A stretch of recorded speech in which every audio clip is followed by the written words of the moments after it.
Hello there, Chris here from Becker's Models. I guess it's time for an update. I haven't filmed anything for a while. It's because there's a beehive of activity here. I'm only zooming in on one little part of the bench. If I was to zoom out, you would see this repeated about 12 times. So, welcome back to the Tamiya F14 Iceman Tomcat, the cockpit. So that's the Quinta decals put on. I'll just get that out of the way and you can have a closer look. These are bloody fantastic. I'll be using the Red Fox from now on. They're just, which is pretty much the same 3D decals. Bloody fantastic. Take no time at all to put on. Here's the instrument panels here as well, and the sidewall detail done fantastic. And all I've done is I've finished completing the major parts. Did a little bit of chipping on the canopy rails and on the cowlings, and all that's left to do with this chap, putting this back in frame, is to paint the crew. So I just need to paint Iceman and his offsider. So I've already painted their helmets nice and silver. And I thought at the same time, because it's the same sort of pilot and it's the same sort of ejection seat, let's paint some other ones. What have I got here? So this is going to be a rambling video where I'm going to show you quite a few different things that I got going on at once, because I just do things in batches, you know. Why paint 2 pilots when you can paint 6? This is the Kinetic Prowler. Prowler is one of my most favourite aircraft, naval aircraft, and I figure if I'm doing Iceman, I may as well do it. So I've put the basic paint down on the cockpit and the instrument panels. I'm doing it strictly out of the box, except for I'm using spare F14. These are the spare F14 pilots that I've just modified. Some of them had to have their legs cut off because they just don't fit into cockpits right. Cockpits still don't dimensionally fit crew well for some reason, especially these older kits. And I've done the fuselage halves are all painted up. So yes, that one is going to be done at the same time. And let's just take this out of the picture.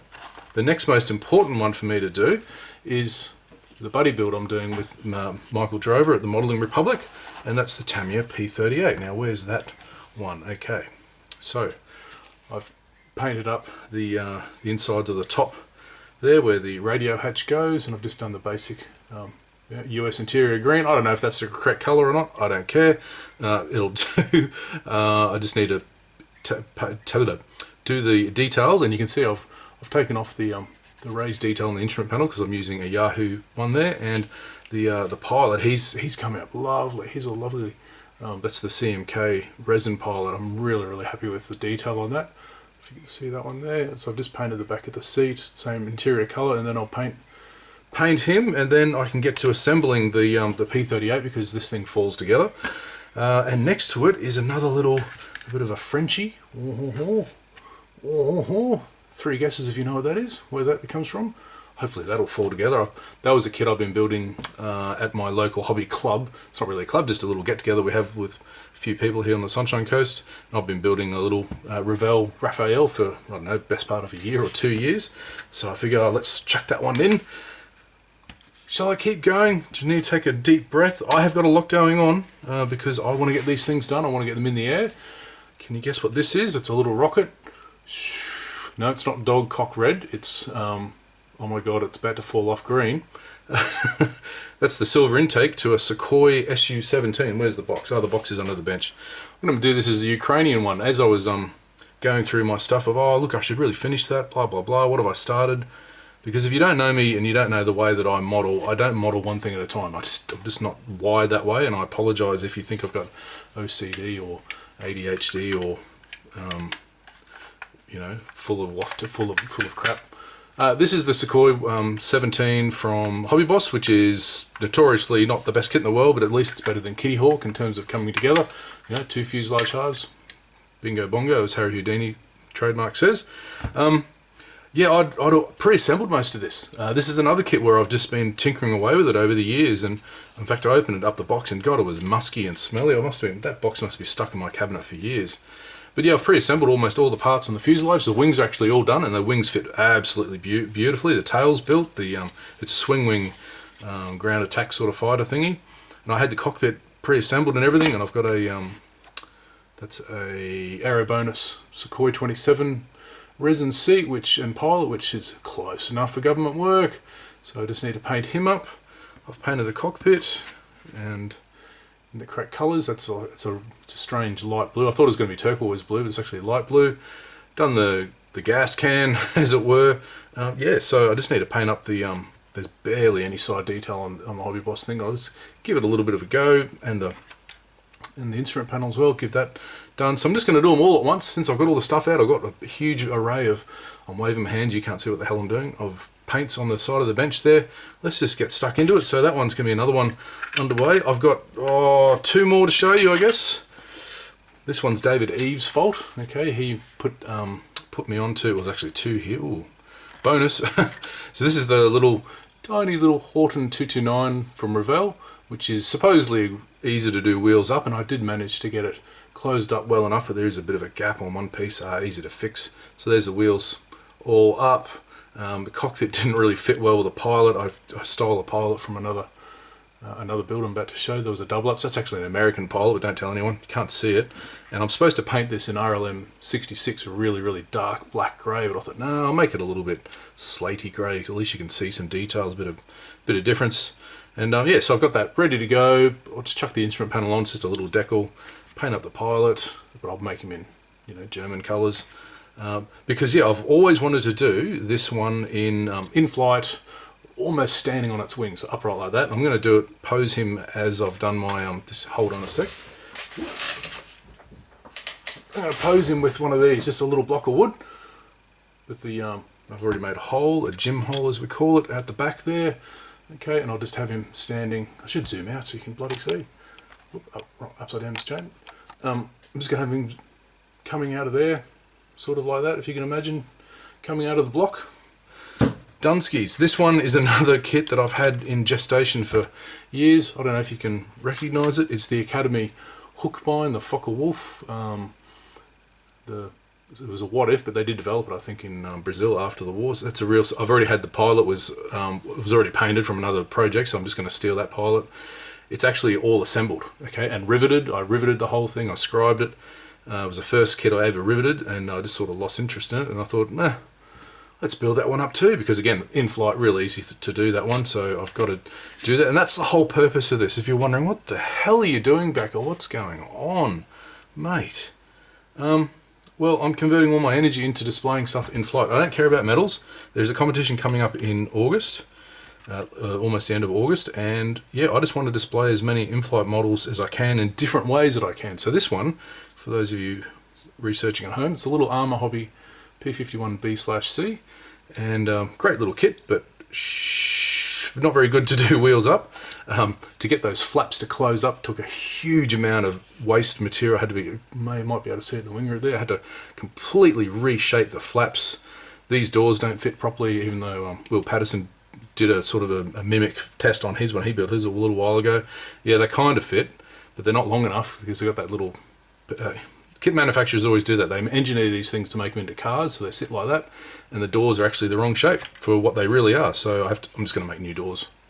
How hard can it be? Really lovely pilot for this one, even though it's 172, you can barely bloody see him. So yeah, paint him up. That one's going to be, as you can see, where was it? Okay, got a little hole at the bottom there. Not going to worry too much about getting underneath. All right, I'm going to have that on a blur base. Let's see if I can get you in. No, you don't want to get in. Anyway, it's going to be on a blur base, and just only an inch or two up behind the base, and I'll have a feathered, not a feathered prop, a acetate prop disc thingy there. So just another way to display one of these going that way. So what else is left? There are 2 left, and I won't show you them because I'm not up to this stage with them. And that's I've got 2 Spitfires to go. I've got the Qatari, and I've got this one, the Tammy one. 2 years ago I got this, and I immediately converted it to wheels up, and I showed everyone how to do it, but I never finished the bloody thing. Cockpit completely assembled, pilot completely, or almost completely done. Had to modify him a little bit more. I'm going to do something a little bit different for him. Yes, I'm going to do this sort of blurred. I was going to put a little propeller in there, a little electric motor in there. I'm saving that for the Qatari. That one will have an electric motor. I was going to do that, but instead I've already trialled it with the blurred props with acetate, and slightly different paint job to this. Something that Fanch Leuven did a few years ago. See if I've got enough time to pull that off, but let's see how we go. Yeah, Qatari Spit is the other one, and I've just started to work out, he's under the bench here. I've just started to work him out. If you can wait a second, I'll show you a bit. So there is the chap on his seat, and it's all primed in Mr. 1500, so It's black, it's a little bit dark, you can't really see what's going on there. It's a beautiful little pilot, but it's heavily modified. It actually came in a seat. If you've been following that build, I've put a few photos up on Facebook. The arms are actually from a Hasegawa P47 kit, because again, even when some of these manufacturers make seated pilots, they don't actually make them with the bloody arms in the correct flight position. So I've had to modify them extensively, and I've also had to modify the controller, the stick. So that's a 2-part stick. I think I've told everyone this before, but the actual top quadrant's the only bit that pivots. So this particular Spitfire is literally going to be on his edge. He's rolled over to 90 degrees and is about to turn, because one of the failings of the early Spits is their carburetor. It couldn't work in 0 or negative G. So if you rolled over straight away, the engine would actually cut out. So you've got to roll over and then turn. So yeah, all the cockpit's ready to go. Just working out the paint and everything. He hasn't lost his head. There's his head.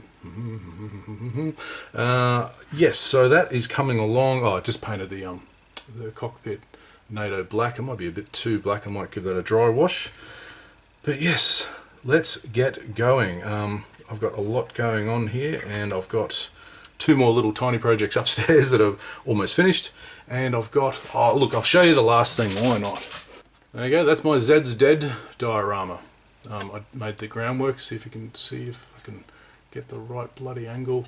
So what that is, if you don't know, this is from a real photo, and someone who's a much better modeler than I am, he started it after I did mine, so I'm not copying his idea. He actually helped me, especially with some of these parts.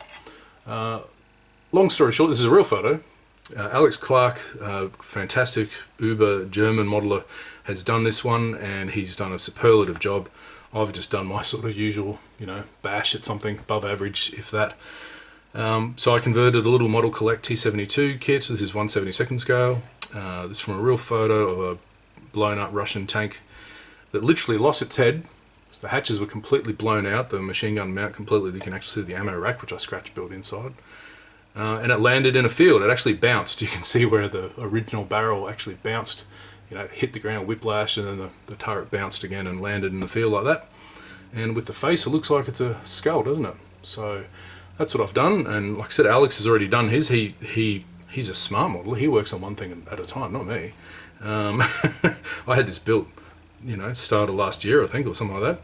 So I've done basic groundwork. Just need to clean it up, clean the edges up a little bit. Get a few things going, and I'm going to print out, Zeds Dead. If you remember that from Pulp Fiction, Zeds Dead, baby, Zeds Dead. And he is. So I just need to put some ground effects on there, and I might actually have a sunflower squished out the side there just to show that, yeah, a couple of Ruskies met their end, and too bad, so sad, you shouldn't have done that. Anyway, that's where I'm at. I'll do another update later on, but yeah. Can't think of anything else to show you because there's just there's also another thing and another thing and another thing. But you must think I'm crazy, and I am. But I'm passionate about getting these things in the air, even turrets that fly across the field. So anyway, till next time, I'll enough for waffly. I'll catch you later, and happy modelling.